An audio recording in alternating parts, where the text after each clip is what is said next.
Nanindigan si Senate President Vicente Tito Sotto III sa kahalagahan ng pagiging impartial o walang kinikilingan ng mga senador sa gitna ng usaping impeachment laban kay Vice President Sara Duterte.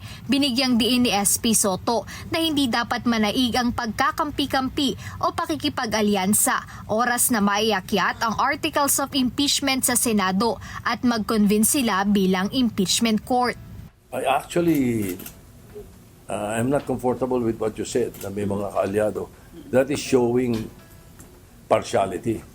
And I would like to think that all 24 senators are impartial and should be and must be impartial. We must be impartial, we should look impartial. Kaya kahit na may kakampi siya o may kakampi si ganito o may kalaban si ganito, mali yung pagbibintangan agad natin. Mali yun na yung mga maduming aligasyon, dapat yun, binabato natin sa basurahan.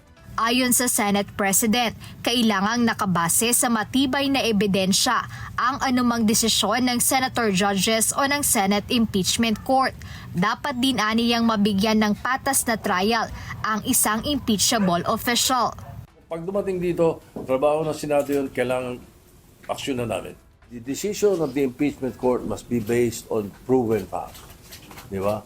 And the impeached official must be given a chance to cross-examine the presentation of the prosecution. So, given that, dapat siya, blank tayo, neutral dapat ang isang senator judge. Dagdag ni Senator Sotto, bagaman nasa Kamara ngayon ang bola o ang pagdedesisyon tungkol sa impeachment bid laban kay Vice President Duterte, tungkulin aniya ng Senado na harapin at aksyonan agad ito oras na maiakyat sa kanila. Possible mong umakyat, aakyat ba? So yun ang isa sa mga pinag-usapan namin. Wala sa kamay namin yun .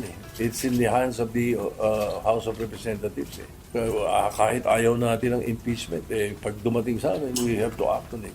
Kaugnay nito, tiniyak naman ni Senate President Sotto na handang aksyonan agad ng Senado ang impeachment case ni VP Duterte. I will act on it with dispatch. Definitely forthwith. As soon as the Senate receives it, I will inform the Senate and refer it to the Committee on Rules. Depende sa bilis ng palitan ng ng mga ipapadala nating complaints and reception of the complaints. Depende, posible kaming let's say by May 5 mag-convene within a month. Matagal na 'yon.